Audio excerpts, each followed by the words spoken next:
성함 말씀 한번 해주시겠어요? 이석주입니다. 이석주. 네, 오늘 그 예배 중에 기도하신 거에서 네. 귀가 두 군데가 다 안 들리셨나 양쪽이? 네, 양쪽 귀가 좀 안 들렸어요. 근데 기도받고 완전히. 지금은 다 들리세요, 예, 양쪽이? 예. 잘 들리세요? 예, 아유, 감사합니다. 예, 예. 지금은 뭐 다른 멀리서 부르시는 소리도 잘 들으실 수 있나요? 그러죠. 아유, 네. 감사합니다. 안 들려가지고 아주 애먹고 이 귀를 밤낮 이렇게 대고 듣고 그래도 잘 못 들었는데 잘 들려요. 고맙습니다. 안녕하세요. 역사하는 메시지의 이경준 목사입니다. 오늘은 기적을 일으키고 응답을 받는 믿음에 대해서 말씀드리도록 하겠습니다. 성경적인 믿음은 무엇이고 또 어떻게 믿음이 역사하는지에 대해서 말씀드리도록 하겠습니다. 히브리서 11장은 우리가 흔히 믿음장이라고 합니다. 히브리서 11장 6절을 보면 믿음이 없이는 하나님을 기쁘시게 못하나니 하나님께 나아가는 자는 반드시 그가 계신 것과 자기를 찾는 자들에게 상 주시는 이심을 믿어야 한다고 말씀합니다. 믿음은 하나님을 기쁘시게 합니다. 그럼 믿음이라는 것은 무엇이라고 정의를 내릴 수가 있을까요? 요즘 뉴에이지나 시크릿 같은 책을 보면 믿는 대로 이루어진다. 자기가 바라는 것을 계속 상상하면 그대로 된다. 부자가 된 모습을 그려보면 돈이 따라온다. 성경에도 그런 원리들이 아예 없다고 말할 수는 없습니다. 아무거나 내가 원하는 것들을 단순하게 상상해서 이루어지는 것이 성경적인 믿음은 아닙니다. 성경적인 믿음은 기록된 하나님의 말씀인 성경 안에서 하나님 자신이 할 것이라고 약속하신 것들을 하나님이 그 약속대로 행하실 것을 기대하는 것입니다. 그러니까 하나님이 약속하지도 않으셨는데 자기가 그 바라는 것들을 상상하면서 이루어질 것이라고 믿는 것은 성경적인 믿음이 아닌 것입니다. 그래서 성경적인 믿음이 생기려면 꼭 하나님의 말씀인 기록된 성경이 있어야 하는 것입니다. 로마서 10장 17절을 보면 믿음은 들음에서 나고 들음은 그리스도의 말씀으로 말미암았다고 하고 있습니다. 믿음은 그리스도의 말씀을 들을 때 생겨나는 것입니다. 하나님의 말씀 안에서 하나님이 이렇게 하시겠다라고 약속하신 것을 하나님이 그 약속대로 시행하는 것을 기대하는 것이 믿음입니다. 그래서 하나님께서 이렇게 하겠다라고 하는 하나님의 약속을 모르면 하나님이 약속대로 행동하실 거라는 믿음 자체가 생길 수가 없는 것입니다. 그래서 믿음이 자라려면 하나님의 약속을 알아야 합니다. 그러니까 우리가 믿음이 자란다고 하는 것은 하나님이 약속하신 것을 우리가 알고 하나님이 그 약속하신 대로 행할 것이라는 것을 기대하는 것이 점점 자라는 것입니다. 그리고 약속을 지키시는 하나님을 믿으면 꼭 따라오는 것이 있는데 그것이 바로 믿는 바를 행동하는 것입니다. 야고보 사도는 야고보서 2장 17절 이하에 행함이 없는 믿음은 그 자체가 죽은 것이라고 말씀했습니다. 그러니까 야고보 사도는 살아있는 믿음이 있고 살아있는 것 같지만 죽은 믿음이 있다는 것입니다. 겨자씨 같이 작아도 살아있는 믿음은 결과를 만들어냅니다. 역사합니다. 하지만 겉으로 볼 때 큰 믿음 같지만 살아있지 않으면 아무 역사가 없다는 것입니다. 그리고 그 믿음이 살아있고 죽은 것은 그 믿는 바대로 행동하느냐 행동하지 않느냐에 달려있다고 말씀하는 것입니다. 26절에 보면 영혼 없는 몸이 죽은 것 같이 행함이 없는 믿음은 죽은 것이다. 방금 죽은 몸은 꼭 살아있는 것 같지만 그 안에 영혼이 없기 때문에 죽은 것입니다. 하지만 영혼이 있으면 그 몸은 살아있는 몸입니다. 행함이 있는 믿음은 마치 영혼이 있는 살아있는 몸과 같은 것이라는 것입니다. 행함이 없는 믿음은 마치 영혼이 없는 죽은 몸과 같은 것이라는 것입니다. 그것처럼 믿는 바를 행동해야 살아있는 믿음이라고 말씀하고 있습니다. 그러면서 야고보 사도는 두 가지 예시를 들고 있는데 1절에 우리 조상 아브라함이 그 아들 이삭을 제단에 바칠 때 행함으로 의롭다 하심을 받은 것이 아니냐고 말씀합니다. 그리고 또 하나는 25절에 기생 라합이 여리고성에서 여호수아가 보낸 2명의 정탐꾼을 숨겨주는 행동을 통해서 의롭게 되었다고 말씀합니다. 그런데 아까 말씀드린 것처럼 하나님의 약속을 믿으면 그 약속을 믿는 대로 행동할 수밖에 없는 것입니다. 이 아브라함과 라합은 2명 다 하나님의 약속을 믿었기 때문에 행동한 것입니다. 먼저 아브라함부터 말씀을 드리겠습니다. 아까 믿음이라는 것은 하나님이 약속하신 것을 하나님이 지킬 것이라고 기대하는 것이라고 말씀드렸습니다. 아브라함은 자기도 자식을 원했지만 그냥 자식이 생기기를 소원하고 바라고 기다렸던 것이 아닙니다. 아브라함은 하나님이 자식을 주겠다고 약속했기 때문에 하나님이 약속을 지키기를 바라고 기대하고 기다렸던 것입니다. 그 약속을 믿은 것입니다. 로마서 4장 17절 이하를 보시면 내가 너를 많은 민족의 조상으로 세웠다 하심과 같으니 그가 믿은 바 하나님은 죽은 자를 살리시며 없는 것을 있는 것처럼 부르시는 이시라고 말씀했습니다. 19절, 그가 100세가 되어서 자기 몸이 죽은 것 같이 되어 남자로서 생식 기능을 할 수가 없고 또 원래 불임이라 아기를 낳을 수 없었던 사라가 이제는 나이가 먹어서 폐경이 된 상황을 알고도 믿음이 약해지지 않았습니다. 20절, 믿음이 없어 하나님의 약속을 의심하지 않고 믿음으로 견고하여져서 하나님께 영광을 돌리며 약속하신 그것을 또한 능히 이루실 줄을 확신하였으니 그것이 그에게 의로 여겨졌다고 말씀하고 있습니다. 아브라함은 원래 불임인 아내가 폐경까지 되고 자기도 나이가 먹어서 생식 기능을 할 수 없는 상태가 되었는데도 모든 오감이, 모든 감각을 통해서는 자녀를 주겠다는 약속이 이루어질 가망성이 하나도 없는데 오직 하나님이 약속하셨다라는 거, 오직 약속하신 하나님이 그 약속을 이루실 것이라는 기대와 믿음이 점점 강해져서 그것이 하나님께 영광을 돌렸습니다. 하나님이 자기 말을 아브라함이 끝까지 믿는 것을 기뻐한 것입니다. 아브라함은 약속을 하신 하나님이 결국에는 약속을 지키실 것이라는 그 믿음이 있었던 것입니다. 그리고 그 하나님이 약속을 믿는 믿음에 하나님은 이삭이라고 하는 약속의 성취를 주셨습니다. 그리고 창세기 21장 12절을 보면 이삭에게서 나는 자라야 내 씨라 부를 것임이라고 말씀하셨습니다. 그러니까 이삭을 통해서 자손들이 이어질 것이라는 약속을 주신 것입니다. 그런데 이삭을 통해서 많은 자손이 나올 것이라는 그 하나님의 약속을 아브라함이 정말 믿는지 아브라함은 또 시험대에 올랐습니다. 창세기 22장에 여러분이 잘 아는 이삭을 바치라는 하나님의 명령이 있었습니다. 오늘 야고보서 2장 21절에 말하는 아브라함이 이삭을 바치는 행동을 했다는 그 장면을 말하는 것입니다. 많은 목사님들이 아브라함이 하나님의 명령을 순종했다는 것만 설교를 하면서 우리 순종하는 삶을 삽시다 하고 결론을 내립니다. 하지만 아브라함은 그냥 순종한 것이 아닙니다. 아브라함은 하나님의 약속을 신뢰했기 때문에 그렇게 이삭을 바치는 행동도 할 수가 있었던 것입니다. 히브리서 11장 17절을 보면 아브라함은 시험을 받을 때 믿음으로 이삭을 드렸으니 그는 약속들을 받은 자로 돼 그 외아들을 드렸느니라. 그에게 이미 말씀하시기를 내 자손이라 칭할 자는 이삭으로 말미암음이라고 하셨으니 19절, 아브라함은 하나님이 능히 이삭을 죽은 자 가운데서 다시 살리실 줄로 생각한지라 비유컨대 그를 죽은 자 가운데서 도로받은 것이니라고 말씀합니다. 이삭은 이삭을 통해서 내 자손이 나올 것이라고 약속을 받은 자입니다. 그러니까 아브라함이 생각할 때 하나님은 내가 100세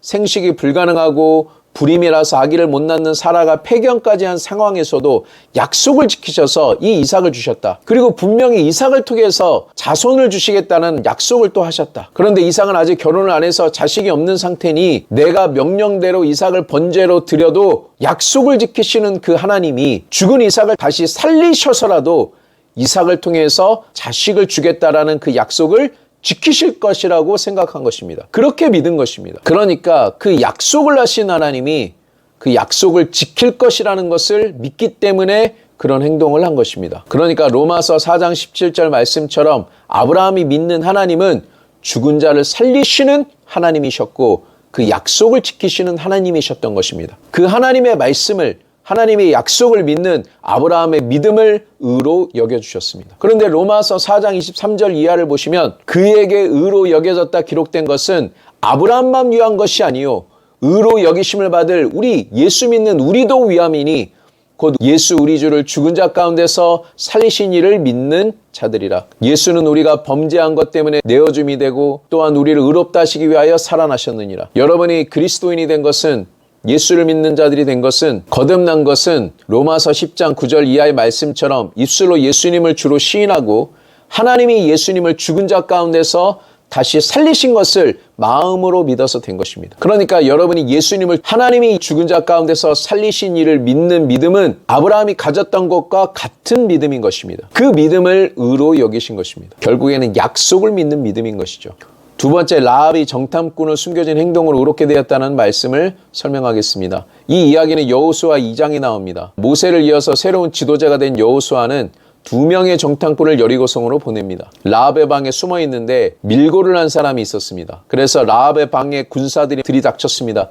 그리고 라합에게 숨긴 자를 내놓으라고 하는데 라합은 그들이 이미 도망갔다고 거짓말을 해서 그들의 목숨을 구해주는 사건을 야고보 사도는 말씀하고 있는 것입니다. 라합이 왜 이런 행동을 했는지 여호수아 2장 9절 이하에 보면 라합이 두 명의 정탐꾼에게 하는 이야기에서 그 이유가 나옵니다. 라합은 정탐꾼에게 단도직입적으로 이야기합니다. 여호와께서 이 땅을 너희에게 주신 줄을 내가 알고 있다고 말합니다. 하나님은 이스라엘 백성에게 가나안 땅을 주셨다고 계속 말씀하시는데 정작 약속을 받은 이스라엘 백성들은 그 약속을 믿지 못해서 광야에서 뺑뺑이를 돌고 있는데 오히려 기생 라합은 하나님이 이스라엘 백성들에게 이 땅을 주셨다라는 것을 믿고 있는 것입니다. 아직 이루어지지도 않았는데 이미 주신 것으로 알고 있습니다. 그래서 정탐꾼을 살려주는 행동을 했고 이제는 내가 너희를 살려줬으니 너희가 이 성을 들어올 때 나와 내 가족을 살려달라고 해서 살아난 것입니다. 구원을 받은 것입니다. 나중에 라합은 룻과 결혼하는 보아스의 어머니가 됩니다. 그래서 예수님의 족보에 들어가게 되는 것이죠. 아브라함과 마찬가지로 라합도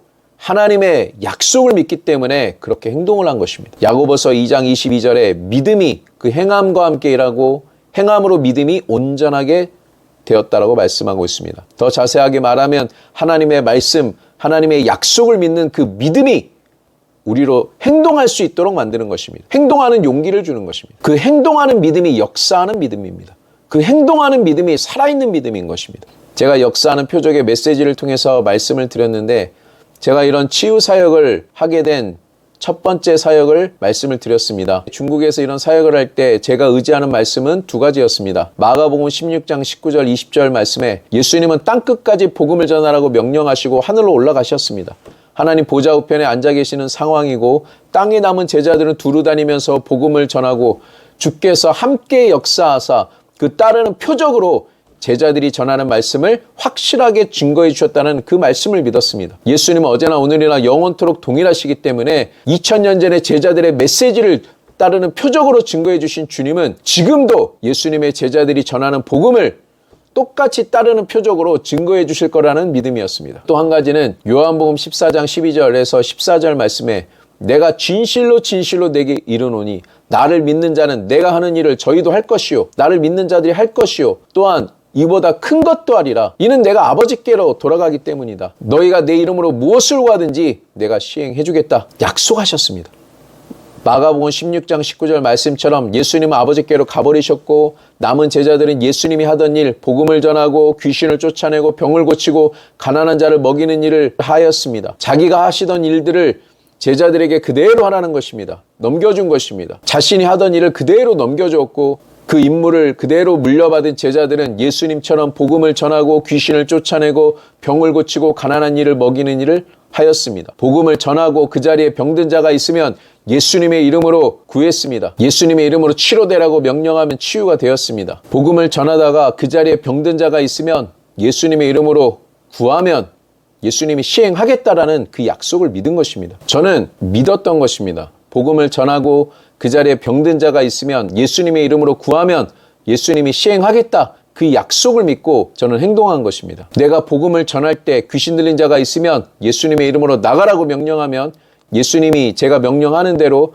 예수님이 시행할 것이라는 약속을 믿고 행동한 것입니다. 그리고 중국에 가서 내가 믿는 것을 행동한 것입니다. 내용을 들어보신 분들은 아시겠지만 정말 겨자씨 같은 믿음이었습니다. 소경의 눈에 손을 얹고 예수의 이름으로 치료되라고 명령은 했지만 치료가 안 됐을까 봐 무서워서 손이 안 떨어지는 믿음이었습니다. 그렇게 겨자씨 같은 믿음이었지만 약속을 의지하는 살아있는 믿음에 행동하는 믿음에 주님은 신실하게 약속을 지켜주셔서 그 소경이 눈을 뜨고 그 기적이 일어나자 사람들의 믿음이 활성화되고 귀가 열리는 사람, 중풍이 와가지고 손이 굽혀져서 펴지지 않는 사람이 펴지고 허리가 아파서 못 피는 사람이 낫고 귀신이 떠나가는 증거들을 신실하게 나타내 주셨습니다. 그래서 저는 여러분도 할 수 있다고 말씀드리는 것입니다. 따르는 표적으로 복음을 전하고 싶은 분들은 우리 예수님의 약속들을 묵상하십시오. 주님이 약속을 지킬 것을 기대하십시오. 언제까지 묵상해야 합니까? 주님이 약속을 지킬 것이라는 그 사실이 너무 당연하게 받아들여져서 내가 행동하는 것이 가능해질 때까지 계속 묵상하십시오. 결국 행동하지 않으면 이 말씀들은 영원한 약속으로만 남는 것입니다. 머릿속으로만 동의하는 믿음이 되고 마는 것입니다. 그리고 기도를 받는 분들도 마찬가지입니다. 그냥 수동적으로 사역자들한테 안수만 받는 것이 아닙니다. 마태복음 8장 17절 말씀처럼 이미 예수님은 우리의 죄뿐만 아니라 우리의 병과 연약함도 짊어지셨습니다. 이미 다 이루어진 일입니다. 그리고 그가 채찍에 맞음으로 우리는 나음을 입었습니다. 이미 다 끝난 일입니다. 그리고 마가복음 16장 15절 이하의 말씀처럼 사역자들이 복음을 전하고 예수의 이름으로 귀신을 쫓고 여러분들에게 손을 얹을 때 낫는다고 말씀하고 있습니다. 사역자들이 손을 얹고 난 후에 치료를 받은 것을 믿고 내가 기도받기 전에 하지 못했던 것을 예수님의 이름으로 행동해야 하는 것입니다. 말씀대로 치료받은 것을 믿고 믿는 것을 행동하는 것입니다. 제가 아까 말씀드린 분들 중에 치료받은 분들 중에 중풍이 와서 손이 굳어서 못 움직이는 분들이 계셨습니다. 그래서 예수님의 이름으로 손을 얹고 손을 못 움직이게 하는 귀신을 쫓고 통증 없이 손이 움직이라고 명령했습니다. 그리고 제가 손을 잡고 이렇게 폈습니다. 마치 구부러진 쇠를 피는 것 같은 느낌이 났는데 점점 그 강도가 약해졌습니다. 그래서 손을 놓고 믿음으로 본인이 직접 손을 움직여보라고 했습니다. 그러니까 막 손을 피는데 정말 막 땀이 뻘뻘뻘뻘 나면서 행동을 하더니 점점 쉽게 펴지더니 정상처럼 펴지고 다시 구부려지고 하는 것을 제가 보았습니다. 휠체어에 앉아있는 분들도 마찬가지입니다. 사역자들이 복음을 전하고 치유 기도를 해줄 때 수동적으로 그냥 가만히 앉아서 치료되는 것이 아닙니다. 하나님의 말씀에 손을 얹은 즉 나으리라고 말씀하셨기 때문에 손을 얹는 순간 나는 말씀대로 낫는다 그렇게 믿고 손을 얹고 손을 떼는 순간 나는 이미 나았다고 믿고 행동할 때 성령의 역사가 성령의 권능이 역사하는 것입니다. 손을 얹는 순간 전기가 올 수도 있습니다. 뜨거운 불 같은 느낌이 날 수도 있습니다. 하지만 아무런 느낌이 없을 수도 있습니다. 그러나 그런 것과는 상관없이 말씀대로 치유가 일어난 것을 믿고 휠체어에서 일어나는 행동을 할 때 성령의 권능이 역사하기 시작하는 것입니다. 처음에 힘이 없는 것 같아도 한 발짝 한 발짝 말씀을 믿고 치유되었다는 말씀을 믿고 행동할 때 성령의 권능과 힘이 다리에 들어오고 잘 걸어 다닐 수 있는 힘이 점점 생기는 것입니다. 안 올라가는 어깨도 복음을 듣고 손이 얹어지는 순간 나았음을 믿고 손을 번쩍 들 때 성령의 역사가 확 들어가서 치유가 되는 것입니다. 말씀대로 믿는 여러분의 믿음을 행동하십시오. 여러분이 믿는 바를 행동할 때 그 믿음이 살아있는 믿음이요 역사하는 믿음인 것입니다. 앞으로도 다양한 방법으로 말씀을 믿는 믿음을 알려드리도록 하겠습니다. 제가 항상 말씀드리는 거지만 그냥 단순한 지식은 역사하지 않습니다. 우리가 하나님의 말씀을 배우는 것은 그 말씀대로 믿고 내가 믿는 것을 행동하기 위한 것입니다. 행동하기 위해서 배우는 것입니다. 구독, 좋아요, 댓글, 알람 설정해 주셔서 업로드된 영상을 다 시청하시면 마음의 평안과 치유와 기적과 하나님의 복이 넘쳐날 것입니다. 시청해 주셔서 감사합니다.